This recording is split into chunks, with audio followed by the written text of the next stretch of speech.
최근 나왔던 뉴스를 보게 되면 빌라 왕이 기소가 되었다, 그런 뉴스를 접하게 되었습니다. 빌라 왕이 뭔가 보니까 빌라를 1,000채나 가지고 있는 거예요. 1,000채. 야, 나 좀 나눠주면 좋겠다. 그죠? 빌라를 1,000채나 가지고 있는데, 이 빌라 왕이 이제 아마 갭 투자를 했겠죠. 적은 돈으로 혹은 거의 돈을 들이지 않고 이렇게 전세비나 매매가가 비슷하지 않았겠습니까? 그러니까 이렇게 많은 돈을 전세 받고 또 사고 전세 받고 또 사고 이렇게 가지고 1,000채나 되는 그런 집을 가지고 있는데, 집값이 올라갈 때야 문제가 없겠지만은 집값이 이제 폭락을 하다 보니까 어떤 문제가 생겨지게 될까요? 어떤 문제가 생겨집니까?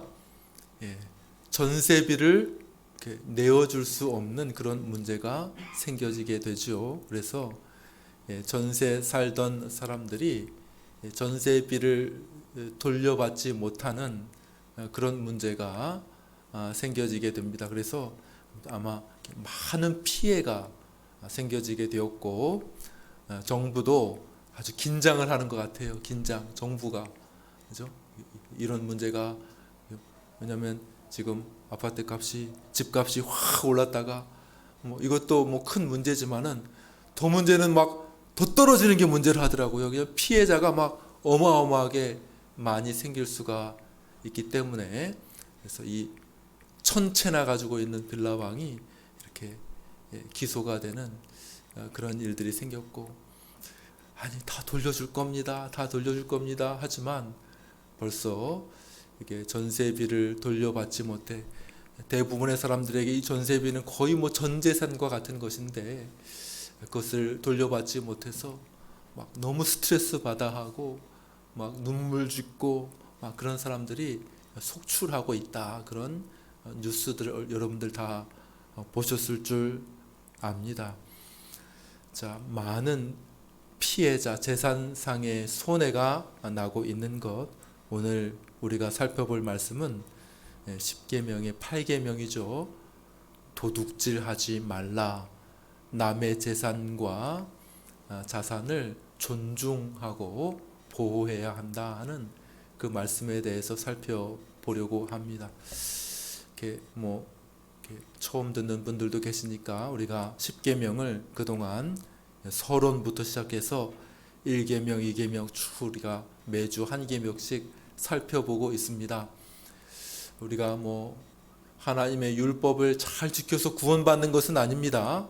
오늘 우리 선교사님 말씀하셨듯이 우리의 구원은 오직 예수님을 믿는 것에 있는 줄로 믿습니다. 우리가 이렇게 율법을 잘 지켜가지고 나는 잘 지켰습니다, 나는 의롭습니다, 이래서 구원받는 것은 아닙니다. 그러나 예수님 믿는 사람은 어떻게 사는가? 예수님 믿는 사람은 하나님께서 우리에게 주신 그 법을 좇아서 잘 살아나가는 사람이 또 예수님 믿는 사람인 것이죠. 그래서 여러분들 순서를 오해하시면 안 돼요. 순서를. 그죠? 내가 율법을 잘 지켰으니 내가 구원받을 거야, 이것이 아니고 내가 아무것도 아닌 죄인입니다. 우리 모두 다 죄인에 불과해요. 그렇지만 예수님이 나를 대신해서 내 죄의 문제를 다 해결해 주셨습니다. 할렐루야. 예수님이 나의 죄를 해결해 주셨어요. 그러니까 이제 죄를 용서받은 하나님의 백성으로서 어떻게 살아야 될까? 이전과 똑같이 죄를 지으며 살아서는 안 되고 하나님의 뜻을 좇아서, 하나님의 법을 좇아서 살아가는 사람이 되어야 하는 것이죠. 자, 그것에 대해서 우리가 살펴보고 있습니다. 10계명은 그런 의미입니다. 성도들의 삶의 규칙이라고 말할 수가 있겠죠. 그런데 큰 10계명의 원리는 뭔가? 원리, 그것은 사랑이라고 말씀드려요. 사랑. 따라해 봅시다. 사랑.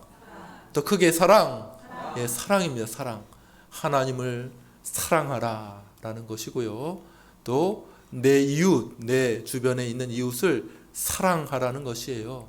그래서 우리가 살펴봤죠. 몇 가지 사랑의 원리. 생명 존중, 생명 사랑. 그죠? 살인하지 말라.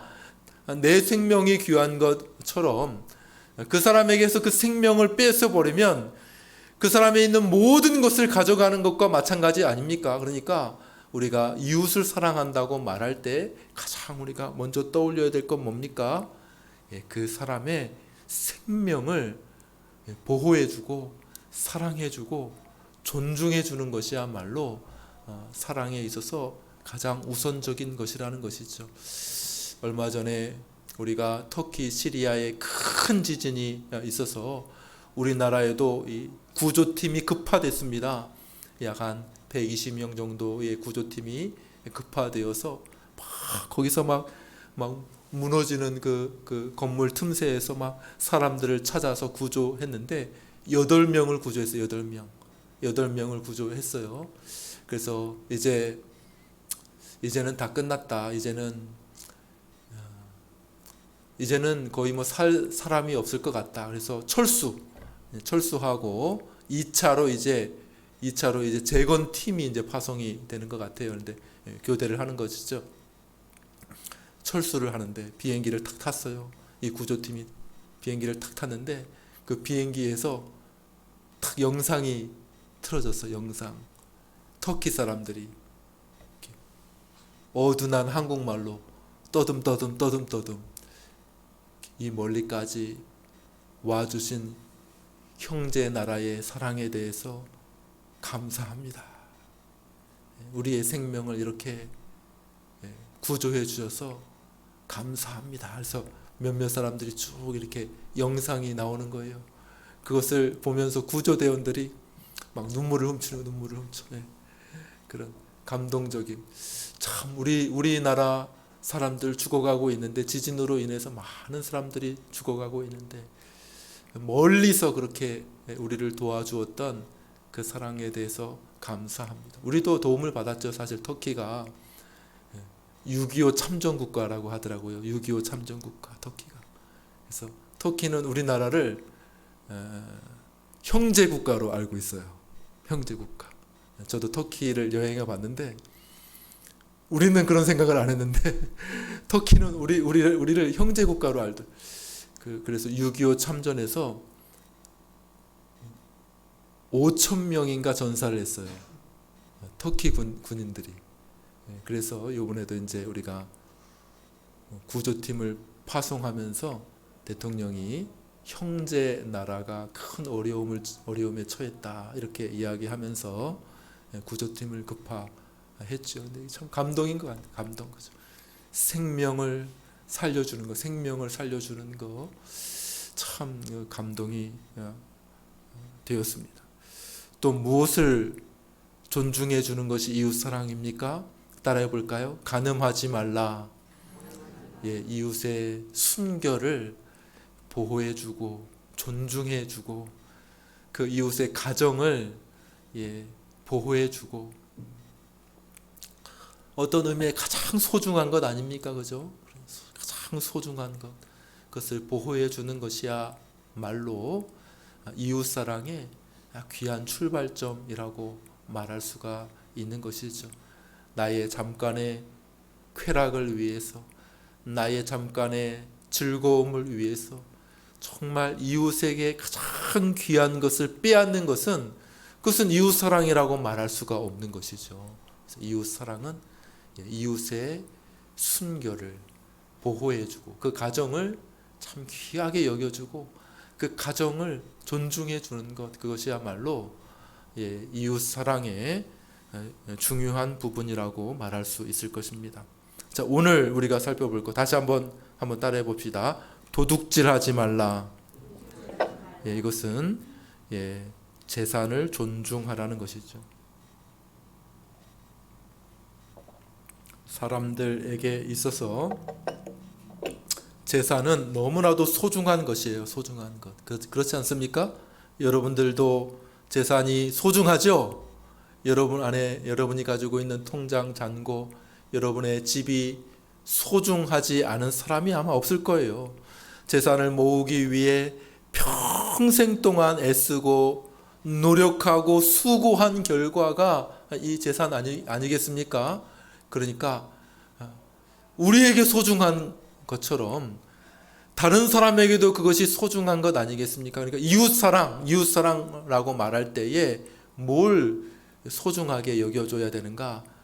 타인의 재산, 그의 자산을 소중하게 여겨주는 것, 그거를 막 탐내가지고 그걸 막 뺏으려고 하는 것, 그 이웃사랑이라고 말할 수 없잖아요. 그러니까 도둑질하지 말라라고 하는 계명은 이웃을 사랑하는 그런 길 위에 있다고 말할 수가 있는 것이죠. 성경도 참 돈이 참 귀하다고 말합니다. 성경도.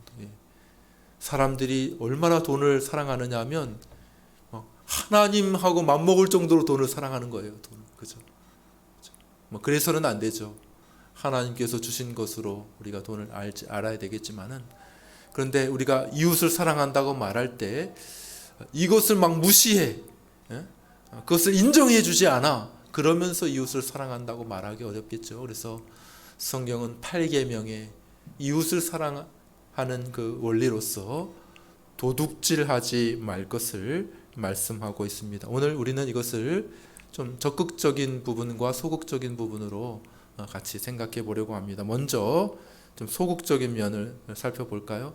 소유리 문답이 그것을 잘 해석하고 있어요. 계속해서 우리가 소유리 문답을 읽고 있는데 한번 75문을 한번 볼까요? 제가 문제를 읽을 테니까 여러분들이 한번 답을 읽어보시기를 바랍니다. 제8계명에서 금하는 것은 무엇입니까? 8계명에서 금하는 것은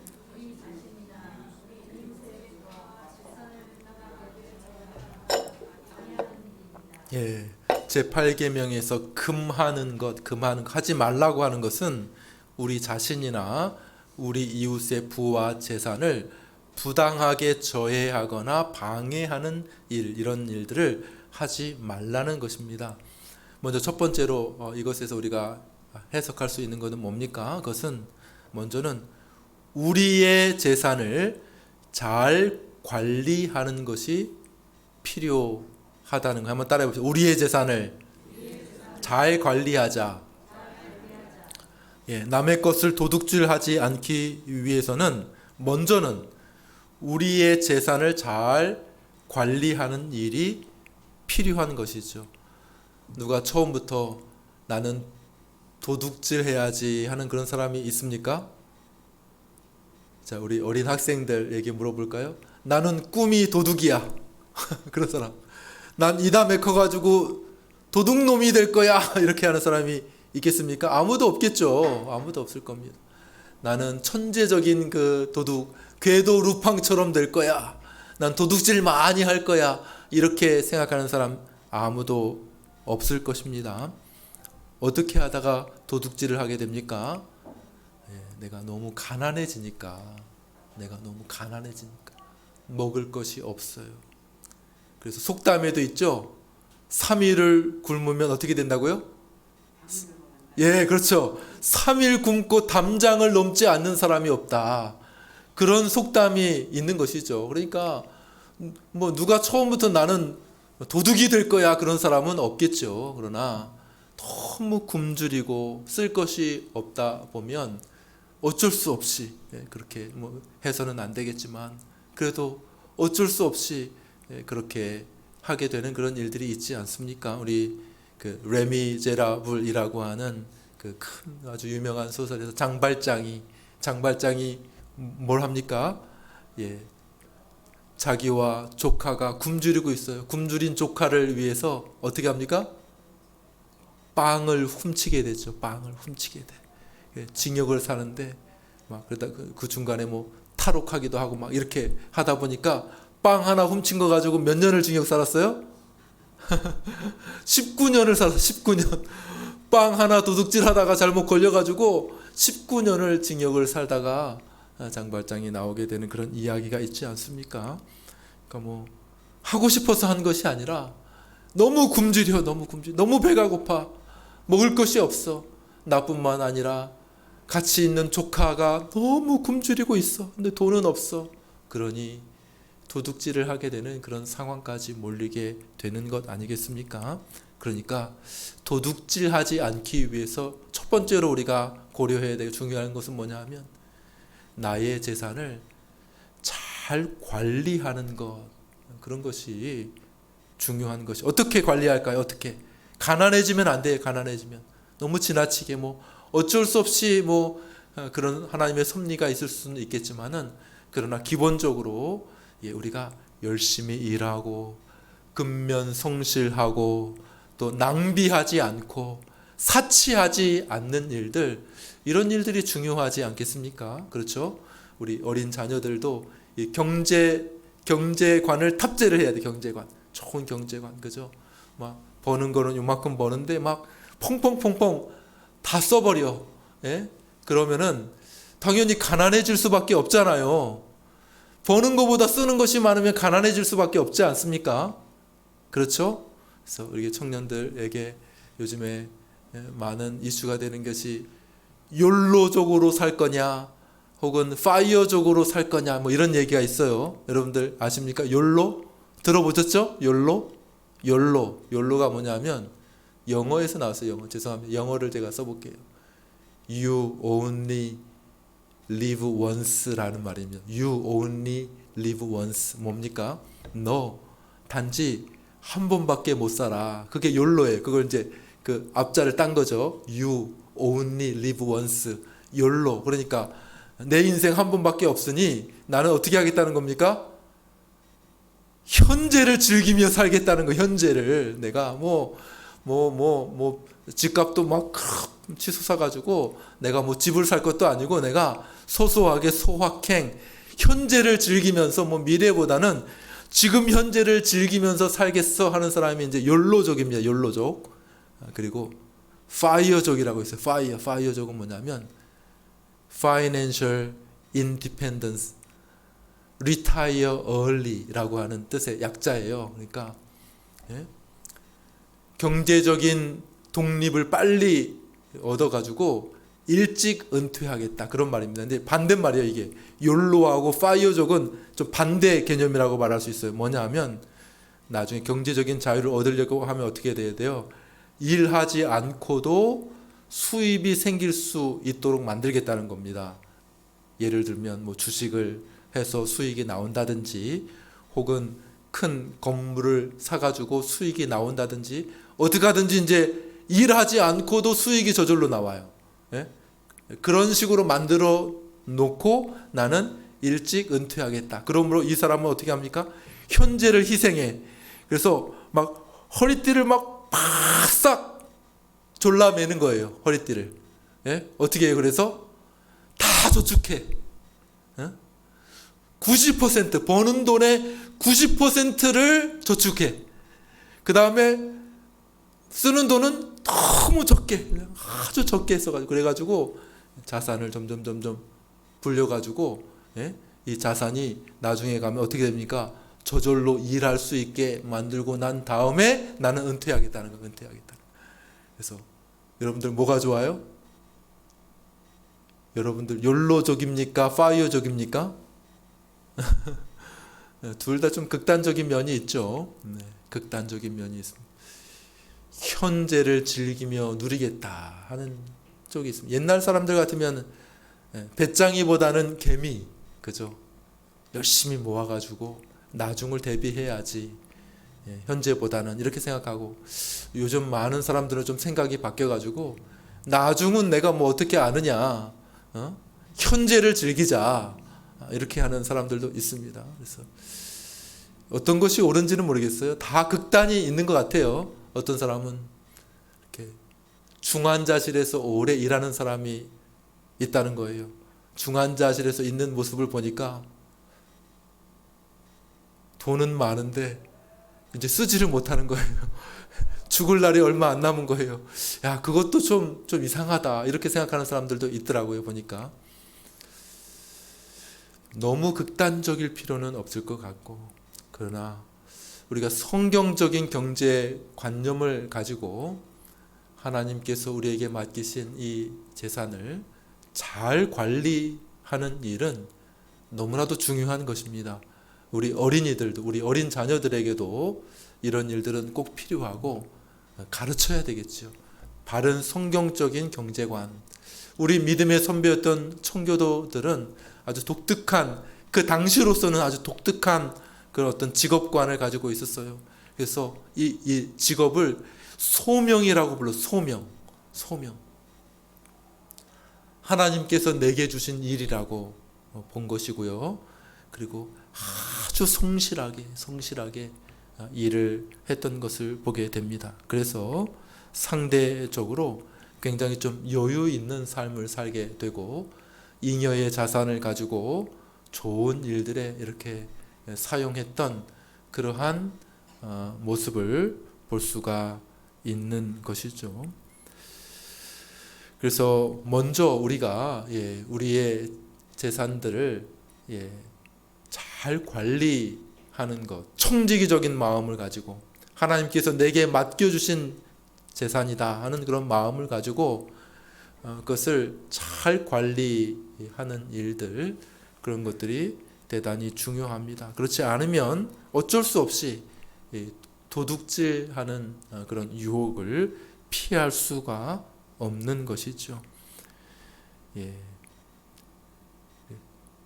그러나 거기서 끝나는 것이 아니라 두 번째로 남의 재산도 소중하게 생각하는 일들이 필요합니다. 남의 재산에 손해를 끼치는 일을 하지 말아야 한다는 것이 8계명의 가르침 아닙니까? 도둑질하지 말라. 그래서 남의 허락 없이, 그 소유주의 허락 없이 그것을 함부로 내가 이렇게 취하는 그러한 일들, 당연히 여기 안에는 절도 행위, 도둑질 이런 것들이 들어가겠지만은 그 외에도 아주 다양한 도둑질들이 있을 수가 있을 것입니다. 예를 들어 아까 전에 말씀드렸던 전세 사기 그런 것들도 도둑질일 수 있고요. 또 최근에 있었던 가상화폐, 테라 코인, 루나 코인을 만드는 그 대표가 그죠? 크게 그 코인이 망했는데 스위스에 가서 본인은 수천억의 돈을 이렇게 인출했다 그런 뉴스가 또 들리지 않습니까? 그러니까 사기 같은 것들, 다른 사람의 것을 이렇게 도둑질하는 한 형태라고 볼 수가 있을 것입니다. 그 외에도 불공정한 상거래 그런 것도 어떤 의미에서 직접적인 도둑질이라고 할 수는 없지만은 간접적으로 도둑질하는 형태가 될 수 있을 것입니다. 예를 들어 물건을 파는 사람들은 어떻게 하려고 할까요? 물건을 파는 사람들은 비싸게 파려고 하겠죠. 그죠? 이렇게 바가지를 씌우는 이런 일들도 도둑질의 한 형태라고 할 수 있을 것입니다. 특별히 후진국일수록 그런 게 많아요. 우리나라는 이제 옛날에 그런 폐해가 너무 크니까 이제 정찰제를 해서 정찰제 가격을 딱 붙여놨어요. 그죠? 그래가지고 정찰제 그 가격을 그대로 받는, 정직하게 거래하자. 이 상품의 가치는 이것입니다. 이렇게 해서 서로 동의하에 이렇게 하게 되는데, 그렇지 않으면 어떻게 됩니까? 파는 사람은 비싸게 불러서 바가지를 씌우려고 하고, 또 반대로 사는 사람은 어떻게 될까요? 사는 사람은 그냥 값을 후려쳐. 그래가지고 오히려 손해야, 팔수록 손해야, 이렇게 되게 하는 그런 불공정한 상거래, 그런 것도 역시 한 가지 도둑질의 한 형태가 아닌가 생각이 듭니다. 제가 이야기 들은 적이 있습니다. 옛날 얘기겠죠. 옛날 얘기. 요즘에도 혹시 그런지는 모르겠습니다. 옛날에는 택시 기사들이 공항에서 외국인이 택시를 잡으면, 그래서 저기 남대문에 가주십시오, 서울에. 그러면은 택시 기사들이 보통 어떻게 했을까요? 택시 기사들이 직진으로 안 가고 서울을 한 바퀴 빙 둘러가지고 몇 바퀴 돌다가 그 다음에 거기에 내려졌다는 거예요. 그러니까 가깝게 갈 수 있는 거리인데, 예? 한 3, 4만 원만 내면 갈 수 있는 거리인데, 그런데 이게 막 몇십만 원이 되는 거예요. 몇십만 원이.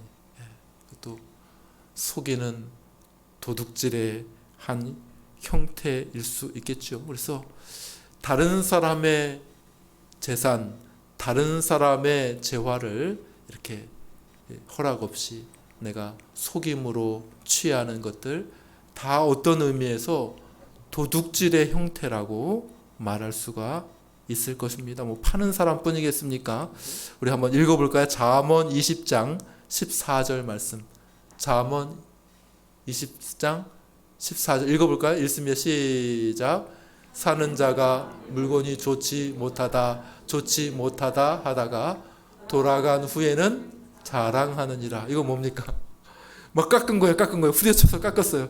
야, 이 물건을 흠을 잡아가지고 이 물건은 좋지 못해. 이 물건 여기 뭐 상했잖아. 이렇게 막 하다가 돌아가서는 어떻게 한다고요? 잘 샀다.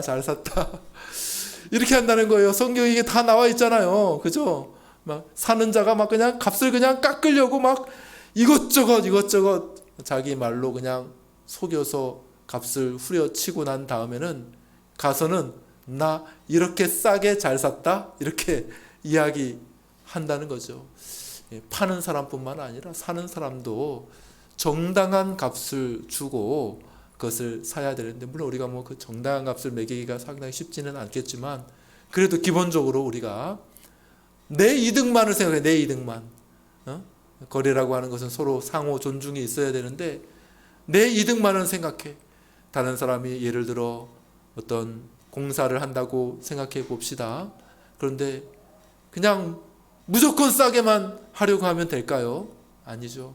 그 사람의 노동과 그 사람의 수고의 가치를 인정해 줘야죠. 그래서 참 제가 지혜로운 분이다 하는 것을 느낀 적이 있어요. 어떤 지금은 좀 은퇴하신 나이 많으신 여자 전도사님이었는데 집에서 이렇게 수리할 것이 있어서 사람을 부르면은 얼마입니까? 그러면은 그 사람이 예, 공사비가 이렇게 견적이 나오네요. 이렇게 하면 보통 사람 같으면 어떻게 할까요? 아우 너무 비싸요. 이렇게 하면서 다 깎을 텐데 그 사람은, 그 전도사님은 이렇게 말한다는 거예요. 예, 제가 값을 깎지는 않겠습니다. 값을 깎지는 않을 테니까 그러니까 잘 해주세요. 이렇게 이야기한다는 거예요. 그러면은 그 사람이 정말 잘해준대. 예? 그 사람이 더 불렀는지도 모르겠어. 그렇지만 값을 깎지 않으니까 막 안 해줄 것도 해준대. 안 해줄 것도 막 해주면서 막 잘해준다는 거예요. 그런데 반대로 값을 막 엄청나게 깎아버리면 어떻게 할까요? 부실공사가 나오는 거. 부실공사. 그 사람은 손해보겠습니까? 그 사람은 손해보려고 하겠습니까? 그렇지 않죠? 그러니까 부실공사가 나오게 되고 대충 할 수밖에 없는 것이죠. 그러니까 우리가 이런 거래를 하게 될 때 이렇게 너무 도둑심보로 내 이득만 취하겠다 하는 마음을 가져서는 안 되고 공정하게 가급적 공정하게 하는 것이 필요한 것이죠. 그 외에도 다양한 도둑질의 형태가 있습니다. 정치인이 도둑질하는 경우도 많이 있죠. 공공의 권한을 가지고 개인의 이득을 취하거나 매표 행위를 하거나 이런 것들도 역시 큰 의미의 도둑질일 수가 있을 것입니다. 고용주가, 경제인들이 고용주가 고용하고 월급을 주지 않거나 혹은 월급을 많이 밀린다거나 뭐 체불하는 경우, 이런 것들도 역시 도둑질의 한 형태가 될 수 있을 것입니다. 그 외에 시간도 도둑질, 시간도 늘 늦어. 늘 가끔씩 교통이 잘 맞지 않으니까 늦을 수도 있지만은, 그러나 약속된 정해놓은 시간이 있는데 늘 늦어. 그 다음에 가겠다고 해놓고 노쇼. 요즘에 노쇼 요즘에 이렇게 과징금을 물리죠. 요즘에는 노쇼. 그죠? 레스토랑을 예약을 해놓고 약속을 깨버려, 파기해. 그러면은 그 레스토랑은 그 시간에 그거에 맞는 그 이득이 있어야 되는데 약속만 해놓고 오질 않으면 손해가 날 수 있겠죠. 그런 것도 어떤 의미의 시간 약속에 대한 손해를 끼치게 되는 한 가지 도둑질의 형태가 될 수가 있을 것입니다. 그러니까 사랑의 관점에서 여러분들이 보십시오. 사랑의 관점에서 내게 소중한 것 그런 것처럼 이 남에게도 소중하다는 것을 고려하고 배려해 주는 것이 필요하다는 것이죠. 시간이 좀 지났는데요. 우리 좀 적극적인 부분도 한번 살펴보겠습니다. 적극적인 부분. 소위류문답 74문 우리 한번 보겠습니다. 읽어보겠습니다. 시작. 제가 먼저 문제를 읽겠습니다. 제8계명에서 요구하는 것은 무엇입니까?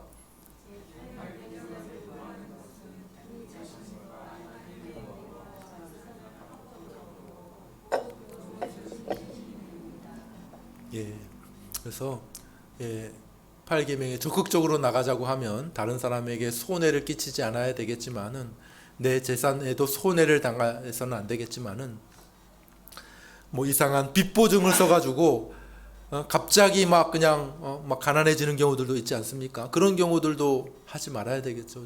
재산을 관리하는 일에 있어서 그냥 사인 한번 잘못했다가 그냥 막 가정이 그냥 풍비박산 나는 그런 경우들도 많이 있지 않습니까? 그런 일들은 우리가 해서는 안 되겠고, 그러나 우리가 알맞은 직업을 통해서 적절하게 일을 통해서 성실하게 돈을 버는 일들은 우리에게 중요한 일이라고 할 수 있을 것입니다.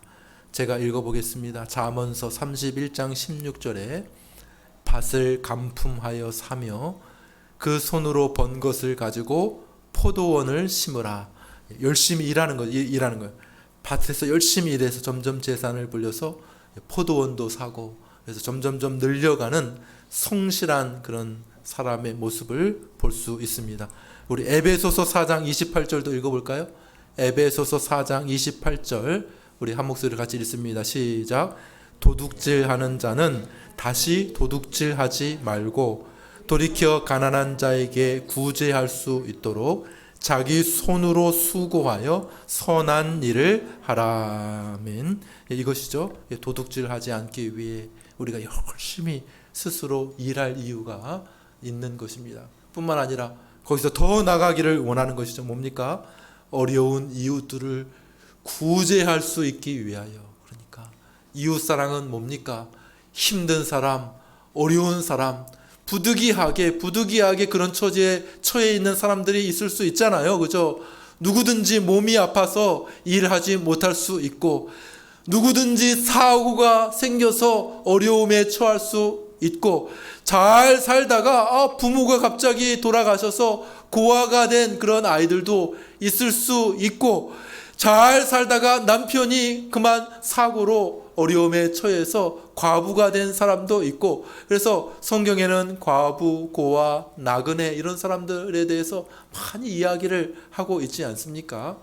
그런 사람들을 잘 후대하고 돕는 것이 중요하다는 것이죠.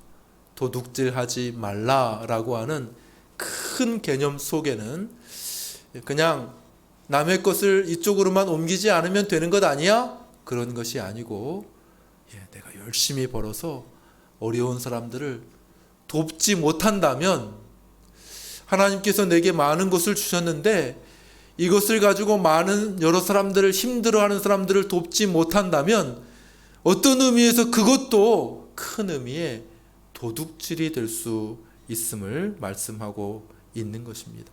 우리 갈라디아서 6장 10절 말씀도 한번 읽어볼까요? 갈라디아서 6장 10절은 제가 읽어드릴게요. 그러므로 우리는 기회에 있는 대로 모든 이에게 착한 일을 하되 더욱 믿음의 가정들에게 할지니라, 이렇게 말하고 있습니다. 어려운 사람들이 많이 있죠. 그러나 특별히 이 믿음의 사람들, 함께 믿음 생활하는 사람들 중에 어려운 사람들이 있는가 이렇게 돌아보고 그들을 도와주는 일들이 우리가 해야 할 일이 되는 것입니다. 자, 말씀을 맺습니다.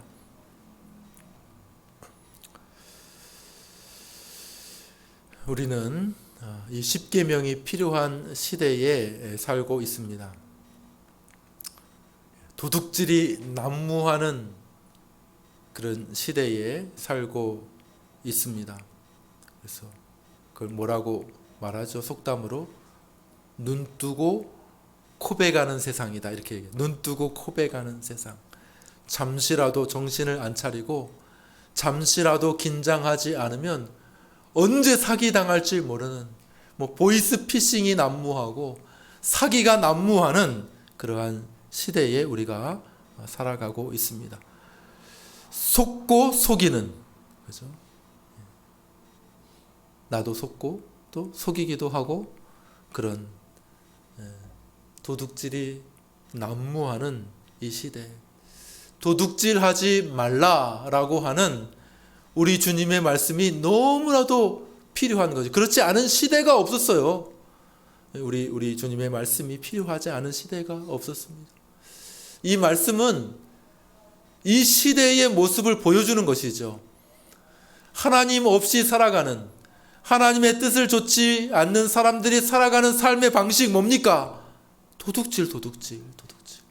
그냥 내버려 두면 다 남의 것 탐내고 도둑질하려고 하는 그러한 시대가 아닙니까?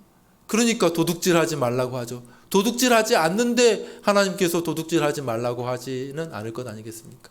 그러니까 도둑질하지 말라는 그 말씀 속에는 우리가 살아가는 이 세상 얼마나 많은 도둑질이 있는가 하는 것을 말씀하고 있는 것이죠.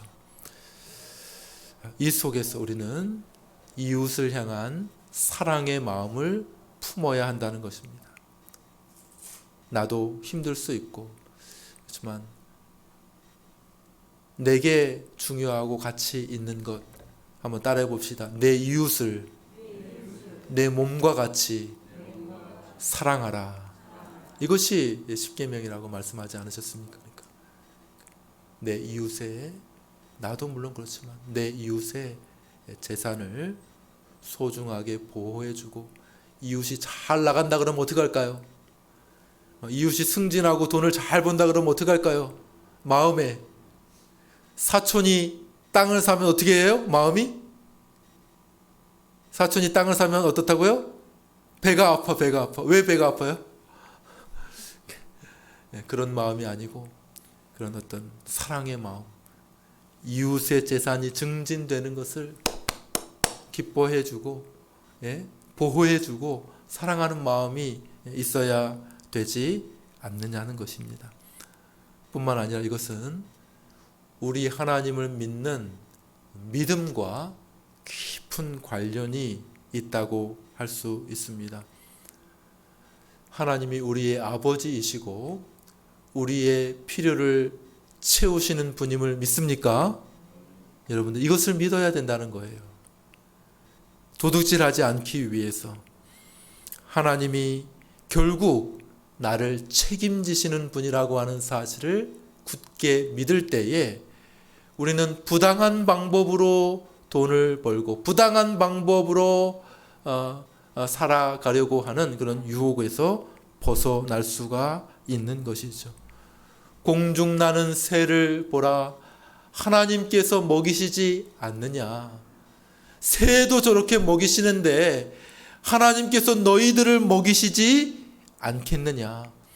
들의 백합화를 좀 보라, 하나님께서 저들을 입히시지 않느냐. 하물며 너희일까 보냐. 하나님을 믿을 때에 우리가 이 도둑질의 유혹에서 벗어날 수가 있는 것이죠. 무엇보다도 우리가 생각해야 될 것은 뭡니까? 우리를 부유하기 위해서 하늘의 영광과 그 보좌를 버리고 이 땅에 가난해지신 예수 그리스도를 깊이 생각하는 것입니다. 우리가 도둑질하지 않기 위해서 생각해야 될 것은 뭐냐 하면 예수님 때문에 내가 얼마나 부자가 되었는가를 생각하는 거예요. 여러분들 이런 거 생각해 본 적이 있습니까? 예수님 때문에 여러분들은 얼마나 부자가 되었습니까? 우리를 부욕해 하기 위하여 부유하신 분으로 가난하게 되신 예수 그리스도를 깊이 생각하라고 성경은 우리에게 말씀하고 있는 것입니다. 그리고 그리스도 안에 나의 부를 생각하는 거예요. 묵상하는 거예요. 그것을 기뻐하는 겁니다. 즐거워하는 거예요. 야, 내가 참 부자구나. 예수님으로 인하여 저 하나님 아버지가 나의 아버지가 되어주시고 나의 필요한 것들을 공급해 주실 것이고 저 천국의 놀라운 상급, 상속이 내게 주어져 있으니 나는 얼마나 부자가 되었는가, 이렇게 생각할 때에 우리는 이 땅에 있는 남의 것을 도둑질하고 싶어하는 그런 탐심과 유혹에서 벗어날 수가 있게 된다는 사실입니다. 우리가 이렇게 말씀대로 살아가는 주의 백성들 다 되시기를 주님의 이름으로 축원합니다.